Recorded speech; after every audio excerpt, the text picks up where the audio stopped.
ಅಂಬಿ ನಿನಗೆ ವಯಸ್ಸಾಯ್ತು ಸಿನಿಮಾ ಮೂಲಕ ನಿರ್ದೇಶಕರ ಪಟ್ಟವನ್ನ ಅಲಂಕರಿಸಿದಂತ ಗುರುದತ್ತ ಗಾಣಿಗ ಅವರು ನಮ್ ಜೊತೆಗಿದ್ದಾರೆ. ಸೊ 2ನೇ ಸಿನಿಮಾ ಕರಾವಳಿಯನ್ನ ಅನೌನ್ಸ್ ಮಾಡಿದ್ದಾರೆ. ಸೊ ಅವ್ರು ಮಾತಾಡಿಸ್ತಾ ಹೋಗ್ತೀನಿ. ಅಂಬಿ ನಿನ್ಗೆ ವಯಸ್ಸಾಯ್ತು ಸಿನಿಮಾದಲ್ಲಿ ಅಂಬರೀಶ್ ಅವ್ರ ಜೊತೆಗೆ ಮಿಂಚಿದ್ರಿ, ಇದೀಗ ಪ್ರಜ್ವಲ್ ದೇವರಾಜ್ ಅವರ ಜೊತೆ ಕರಾವಳಿ ಮೂಲಕ ಮಿಂಚ್ತಿದ್ದೀರಾ. ಸೊ ವಿಭಿನ್ನವಾಗಿ ಟೀಸರ್ ಕೂಡ ಅದು ಲಾಂಚ್ ಆಯ್ತು. ಸೊ ಅದ್ರ ಬಗ್ಗೆ ಹೇಳೋದಾದ್ರೆ, ಇದು ನಾನು ಕುಂದಾಪುರದವನೇ. ಬೇಸಿಕ್ಲಿ ಕುಂದಾಪುರದಲ್ಲಿ ಅದೇ ಊರಲ್ಲಿ ಹುಟ್ಟಿ ಬೆಳೆದು ಓದಿ ಆಮೇಲೆ ಬೆಂಗಳೂರಿಗೆ ಬಂದವನು.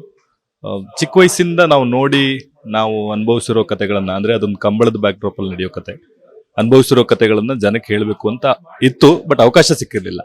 ಆದ್ರೆ ಈಗ ಅದು ಕರಾವಳಿ ಮುಖಾಂತರ ಹೇಳ್ತಾ ಇದ್ದೀವಿ ಆ ಕತೆನ. ಫಸ್ಟ್ ಲುಕ್ ಅಂದ್ರೆ ಟೈಟಲ್ ಲಾಂಚ್ ಸಂದರ್ಭದಲ್ಲಿ ಗಮನಿಸಬೇಕಾದ ಬ್ಲಡ್ ಶೆಡ್ ಜಾಸ್ತಿ ಹೈಲೈಟ್ ಆಗಿದೆ. ಸಿನಿಮಾದಲ್ಲಿ ಬ್ಲಡ್ ಶೆಡ್ ಜಾಸ್ತಿ ಇರುತ್ತಾ ಹೇಗೆ ಅಂತ? ಇದೆ. ಅಂದ್ರೆ ನಿಮ್ಮ ನಡುವೆ ನಡೆಯೋ ತರದ ಕತೆ ಅದು. ಆಮೇಲೆ ಎಲ್ಲದಕ್ಕಿಂತ ವೈಲೆನ್ಸ್ ಅಂತ ಅನ್ನೋದಿದೆಯಲ್ಲ, ಅದು ಮನುಷ್ಯನ ಒಳಗಡೆನೆ ಇರುತ್ತೆ. ನಮ್ಗೆ ವೈಲೆನ್ಸ್ ಅಂದ್ರೆ ಇಷ್ಟ. ಯಾತರ ಅಂತಂದ್ರೆ, ರೋಡಲ್ಲಿ ಒಂದು ಹುಡುಗ ಯಾರೋ ಬ್ಯೂಟಿಫುಲ್ ಆಗಿ ಹಾಡು ಹೇಳ್ಕೊಂಡು ಹೋಗ್ತಾ ಇದ್ರೆ ಎಂತ ಒಳ್ಳೆ ಟ್ಯಾಲೆಂಟ್ ಅಲ್ವಾ ಅಂತ ಮುಂದೆ ಹೋಗ್ತೀವಿ. ಅದೇ ಯಾರೋ ಇಬ್ರು ಕಾಲರ್ ಹಿಡ್ಕೊಂಡು ಒಬ್ರಿಗೊಬ್ರು ಹೊಡೆದಾಡ್ಕೊಂಡು ಮುಖ ಎಲ್ಲ ರಕ್ತ ಆಗಿ ಚಚ್ಚಾಡ್ಕೊಂಡು ನಿಂತಿದ್ರೆ ಅದನ್ನ ನೋಡಿ ನಿಂತು ಅದಷ್ಟು ಮುಗಿಯೋವರೆಗೂ ನಿಂತ್ಕೊಂಡು ನೋಡಿ ಆಮೇಲೆ ಹೋಗ್ತೀವಿ. ಸೊ ಅದು ಹ್ಯೂಮನ್ಸ್ ಒಳಗಡೆನೆ ಇದೆ.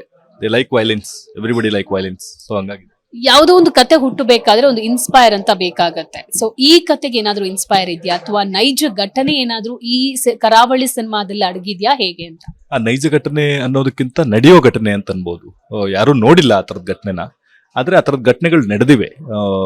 ತುಂಬಾ ಘಟನೆಗಳು ನಡೆದಿವೆ. ನೀವು ಕಂಬಳ ಅಂತ ಅನ್ನೋದು ಒಂದು 10 ಸೆಕೆಂಡಲ್ಲಿ ಮುಗಿದು ಹೋಗುವಂತ ಒಂದು ಕ್ರೀಡೆ. ಆದ್ರೆ ಆ ಕ್ರೀಡೆ ಒಳಗಡೆ ಅದು ಎಷ್ಟು ಜನರ ಜೀವನ ಇದೆ, ಅದು ಎಷ್ಟು ಜನ ಅದಕ್ಕೋಸ್ಕರ ಹೋರಾಡ್ತಾರೆ, ಹೊಡೆದಾಡ್ತಾರೆ, ಪ್ರತಿಷ್ಠೆಗೋಸ್ಕರ ಸಾಯಕ್ಕೂ ರೆಡಿ ಆಗ್ತಾರೆ. ಸೊ ಆ ತರದ್ ಸಾವಿರಾರು ಉದಾಹರಣೆಗಳಿದಾವೆ. ಸೊ ಆ ತರದ್ದು ಒಂದು ಘಟನೆ ಅಂತ ಅನ್ಬಹುದು. ಈ ಟೈಟಲ್ ಲಾಂಚ್ ಸಂದರ್ಭದಲ್ಲಿ ಒಂದು ಗ್ಲಿಮ್ಸ್ ಬಿಡ್ತೀರಾ, ಅದರಲ್ಲಿ ತಾಯಿ ಮಗುವಿಗೆ ಜನನ ಆಗತ್ತೆ, ಒಂದ್ ಕಡೆ ಕೋಣದ್ದು ಇದಾಗತ್ತೆ. ಇದು ತಾಯಿ ಮತ್ತೆ ಮನುಷ್ಯ ಮತ್ತೆ ಪ್ರಾಣಿಗಳ ನಡುವಿನ ಸಂಘರ್ಷದ ಕತೆನಾ ಹೇಗೆ? ಹೌದು. ಅಂದ್ರೆ ಮನುಷ್ಯಂಗೊಂದು ಇದೆ ಯಾವಾಗ್ಲೂ. ನಾನು ಪ್ರಕೃತಿಯಿಂದ ಹಿಡಿದು ನಾಯಿ, ಕೋಳಿ, ಕುರಿ, ಹಸು, ಕರು, ಎಮ್ಮೆ ಎಲ್ಲವನ್ನ ನಾನು ಪಳಗಿಸಿ ಸವಾರಿ ಮಾಡ್ತೀನಿ ಅನ್ನೋ ತರದ್ದು ಮನುಷ್ಯನ ಒಳಗಡೆ ಒಂದಿದೆ. ಸೊ ಆ ತರದ್ದು ಒಂದು ಸಂಘರ್ಷ ಅಂತ ಅನ್ಬೋದು. ಅಂದ್ರೆ ನೇರ ಸಂಘರ್ಷ ಅಲ್ಲದೆ ಇದ್ರು ಮನುಷ್ಯನ ಹ್ಯೂಮನ್ ವರ್ಸಸ್ ಆನಿಮಲ್ ಅಂತ ಅನ್ನೋದು, ಅಂದ್ರೆ ಮನುಷ್ಯನೊಳಗಡೆನೂ ಒಂದು ಪ್ರಾಣಿ ಇರುತ್ತೆ, ಅಥವಾ ಪ್ರಾಣಿ ಒಳಗಡೆನೂ ಒಂದು ಮನುಷ್ಯತ್ವ ಇರುತ್ತೆ. ಆ ತರದ್ದು ನಿಮ್ಗೆ ಸಿಂಬಾಲಿಕ್ ಆಗಿ ಗೊತ್ತಾಗ್ತಾ ಹೋಗುತ್ತೆ.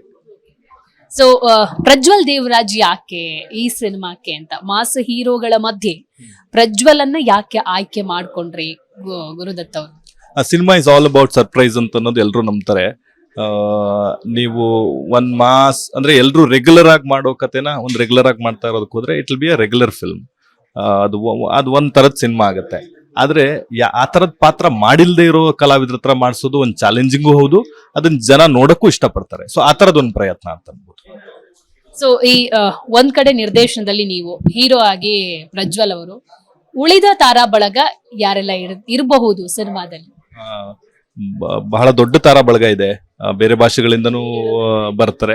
ಅಂದ್ರೆ ಒಂದೊಂದಾಗಿ ರಿವೀಲ್ ಮಾಡ್ಬೇಕು ಅಂತ ಡಿಸೈಡ್ ಮಾಡಿದೀವಿ. ಸೊ ಅದು ಸದ್ಯದಲ್ಲಿ ರಿವೀಲ್ ಆಗ್ತಾ ಹೋಗುತ್ತೆ. ಒಬ್ರು ಅದ್ಭುತವಾದ ನಟಿ ಕನ್ನಡಕ್ಕೆ ಈ ಪಿಕ್ಚರ್ ಮುಖಾಂತರ ವಾಪಸ್ ಬರ್ತಾರೆ. ಆಮೇಲೆ ಒಂದು ಅದ್ಭುತವಾದ ಕಳನಟರಿದ್ದಾರೆ. ಸೊ ಒಬ್ಬೊಬ್ರು ಪಾತ್ರಗಳನ್ನ ನಿಧಾನವಾಗಿ ರಿವೀಲ್ ಮಾಡ್ಕೊಂಡು ಹೋಗ್ತೀವಿ. ಬಹುದೊಡ್ಡ ತಾರಾಗಣ ಇದೆ ಅಂತ ಹೇಳ್ಬೋದು. ಕನ್ನಡದ ನಟಿಯೇ ಈ ಸಿನಿಮಾದ ನಾಯಕಿ ಆಗ್ತಾರ, ಅಥವಾ ಪರಭಾಷೆಯ ನಟಿಯನ್ನ ನಾಯಕಿಯಾಗಿ ಆಯ್ಕೆ ಮಾಡ್ಕೊಂಡಿದ್ದಾರ ಗುರುದತ್ ಅವರು? ಖಂಡಿತ ಇಲ್ಲ. ಅಚ್ಚ ಕನ್ನಡದ ನಟಿ, ಇಲ್ಲೇ ಇರೋರು. ಕನ್ನಡದ ಪ್ರತಿಭೆಗಳೇ ನಮ್ ಸಿನಿಮಾ ತುಂಬಾ ಇರ್ತವೆ, ಬೇರೆ ಭಾಷೆಯವರು ಇರಲ್ಲ. ಅದಂತೂ 100% ನಿಜ. ಈ ಸಿನಿಮಾದಲ್ಲಿ ಕನ್ನಡದ ಕಲಾವಿದರ ಜೊತೆಗೆ ಒಂದಿಷ್ಟು ಬೇರೆ ಭಾಷೆಯ ನಟರನ್ನ ಕರೆತರುವ ಪ್ರಯತ್ನ ಅಂತ ನೀವು ಹೇಳಿದ್ರಿ.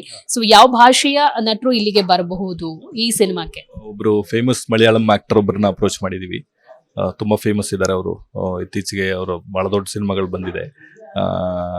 ಸೊ ಅಂದ್ರೆ ಅವ್ರು ಆಗಬಹುದು, ಅವರು ಕಳನಟರ ಆಗಬಹುದು ಅಂತ ಅನ್ಕೊಂಡಿದೀವಿ. ಅಂದ್ರೆ ಎಲ್ಲದೂ ಕೊನೆಯ ಮಾತುಕತೆ ಹಂತದಲ್ಲಿದೆ.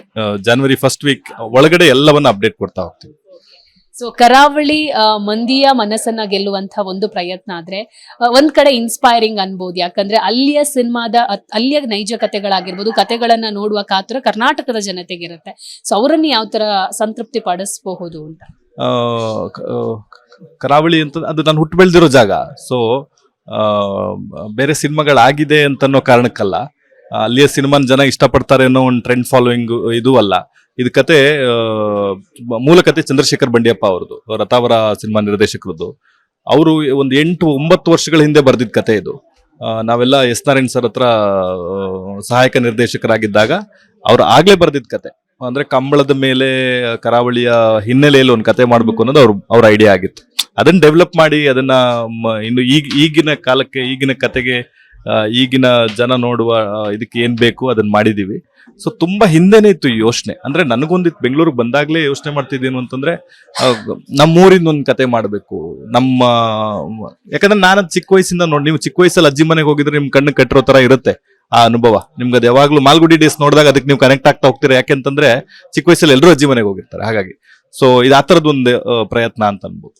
ತಂತ್ರಜ್ಞರ ಬಗ್ಗೆ ಮಾತಾಡೋದಾದ್ರೆ DOP ಆಗಿರ್ಬೋದು, ಮ್ಯೂಸಿಕ್ ಡೈರೆಕ್ಟರ್ ಆಗಿರಬಹುದು, ತಂತ್ರಜ್ಞರ ಬಗ್ಗೆ ಹೇಳೋದಾದ್ರೆ ಯಾರೆಲ್ಲ ಇದ್ದಾರೆ ನಿಮ್ ಕರಾವಳಿ ಸಿನಿಮಾದಲ್ಲಿ? ಅಭಿಮನ್ಯು ಸದಾನಂದನ್ DOP ಇದ್ದಾರೆ.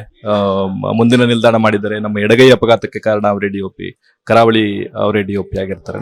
ಹೆಚ್ಚು ಕಡಿಮೆ ನನ್ನ ಎಲ್ಲ ಸಿನಿಮಾಗಳಿಗೂ ಅವರೇ ಜೊತೆಗಿದ್ದಾರೆ, ಅಭಿಮನ್ಯು ಸದಾನಂದನ್ ಅಂತ. ಸಚಿನ್ ಬಸ್ರೂರ್ ಮ್ಯೂಸಿಕ್ ಮಾಡ್ತಾ ಇದ್ದಾರೆ, ರವಿ ಬಸ್ರೂರ್ ಅವರ ಅಕ್ಕನ್ ಮಗ. ಸೊ ಎಲ್ಲ ಅದ್ಭುತ ತಂತ್ರಜ್ಞರ ತಂಡ ಜೊತೆಗಿದೆ ಅಂತ ಅನ್ಬೋದು. ಅಂದ್ರೆ ನಮ್ ಒಂದ್ ಟೀಮ್ ನೋಡಿದ್ರೆ ಗೊತ್ತಾಗುತ್ತೆ ಇವ್ರು ಯಾವ ತರದ ಸಿನಿಮಾ ಮಾಡ್ತಿದ್ದಾರೆ ಅಂತ ಅನ್ಸುತ್ತೆ. ನಿಮ್ಗೆ ಒಂದು ಟೀಸರ್ ನೋಡಿದ್ರೆ ಗೊತ್ತಾಗ್ಬೋದು ಯಾವ ತರದ ಸಿನಿಮಾ ಆಗುತ್ತೆ ಅಂತ.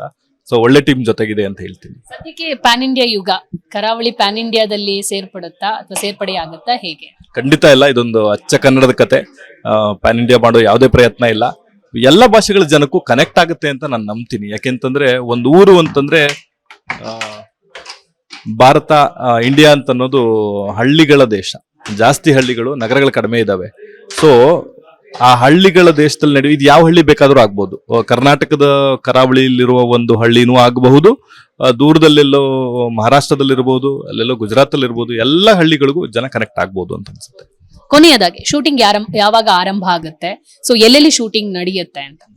ಇಡೀ ಕತೆ ಉಡುಪಿ, ಮಂಗಳೂರು, ಕುಂದಾಪುರ ಸುತ್ತಮುತ್ತ ನಡೆಯುತ್ತೆ. ಇಡೀ ಕತೆನ ಅಲ್ಲೇ ಶೂಟ್ ಮಾಡ್ತೀವಿ. ಜನವರಿ 16ನೇ ತಾರೀಕಿನ ಶೂಟಿಂಗ್ ಶುರು ಆಗುತ್ತೆ. Thank you, all the best. ನೋಡಿದ್ರಲ್ಲ, ಇದು ಗುರುದತ್ತ ಗಾಣಿಗ ಅವರ ಮಾತಾಗಿತ್ತು. ಕ್ಯಾಮರಾ ಪರ್ಸನ್ ಯೋಗಿ ಜೊತೆ ದೀಪಿಕಾ, ವಿಸ್ತಾರ ನ್ಯೂಸ್, ಬೆಂಗಳೂರು.